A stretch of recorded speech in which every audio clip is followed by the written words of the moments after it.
Entering a state of rock and roll fury, you said we'll play it. This one's for the Yardman Snow Company. See your Yardman dealer, find the model that's best suited for you, and it'll be the last snow throwing apparatus you'll ever buy. And that's what happened, and is the case here. This is a 67 Yardman with a 7-horse Tecumseh motor and a 26-inch cut. Hey, now let me show you what rock and roll really is with regard to snow throwing. This is a tank. This is the best machine, my opinion here, ever made.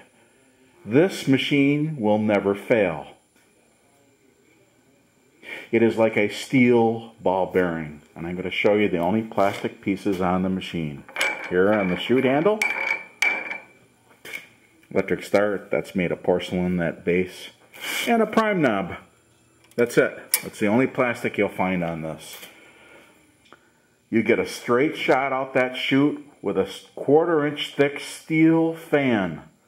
You'll notice that the augers are also solid steel and have paddles on them as to shoot the snow right to that humongous fan, right down his gullet. This is OSHA non-compliant. This is old school. If you have a tree limb on the ground, you'll grind it right up and expel it right out the chute, and it's a straight throw. This is a picture that my wife took years ago. Look at the rooster tail. And you probably can't see it, but there are fine pieces of ice and particulate flying off in the air. Yeah, it'll throw 100 feet when you rev the motor up. And on this particular example, you know, you can tweak the governor a little bit and it'll just throw to no end. Look at that. Not these little snow scoops that poop off the side 15 feet. And just, you know, utter plastic crap augers driven with a little brass key and a auger head that's driven off the fan shaft. This has all the built-in redundancy. It's well, again, thought out. And what I replaced it with is the Titanic 2. This also is a Yardman. This is a 45-inch cut with a 13-horse engine. It has 4 tires on the back and the lights. It means business, but again, you know, the chutes are no good on these things because they can't expel the snow. They have to be OSHA compliant, or they won't allow, the government won't allow manufacturers to produce them. So while this is neat in some examples, it's mainly a show to look at. This is more of a show to look at. You know, when I was a boy, I went to the fair with my mom and dad and they bought me taffy. That's a good analogy when you think about taffy, because these new pieces of crap out now are taffy turning piles of crap. This machine says one thing: put up or shut up. It means business. And I'll show you something interesting here. You're probably wondering what drives the auger. Well, I'm going to show you. Look at this big chain on the rail here. Look at how big that is. It's huge. It's 3/4 of an inch across. It means business. On a steel sprocket with an adjustment on the end for chain tension. Again, you hit a tree limb or something, you'll grind it up. Nothing will stop it. And in the event that you do hit something hard, there's a shear bolt on the final part of the drive mechanism for the auger right here that shears right off. I don't like shear bolts because I like to grind the tree stumps. Oh, shit. Now, articulate the chute back. Let's get it running. Starts on a pole. Okay, let's engage this gigantic, massive auger. That's it.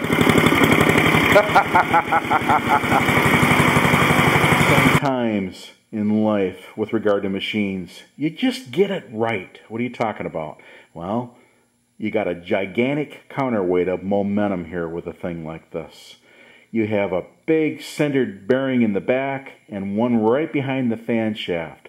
What that opts to do is create perfect balance off a pulley-driven shaft with a horizontal shaft on the motor, and it just utilizes 2 belts, one in the forward direction, one the reverse. You put a Kevlar bell on this guy, you'll never stop him. You'll never stop them.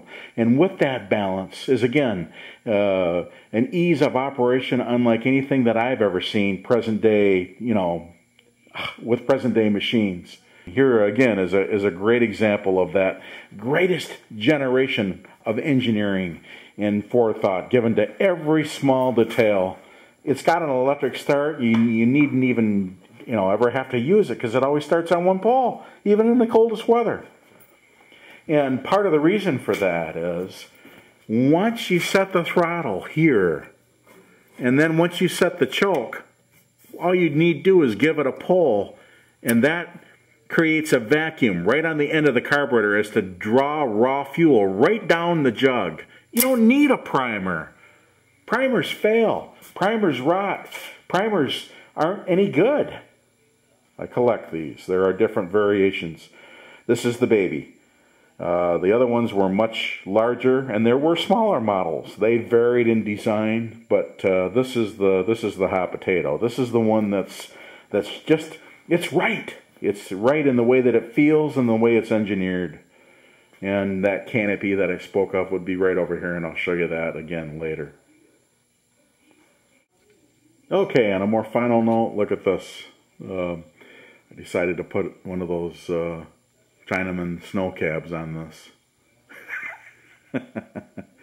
And that affords some nice room and stops the snow from blowing back, obviously, and protects the operator. And it's nice and high. Mounted well. I'm pretty impressed. All right, there it is.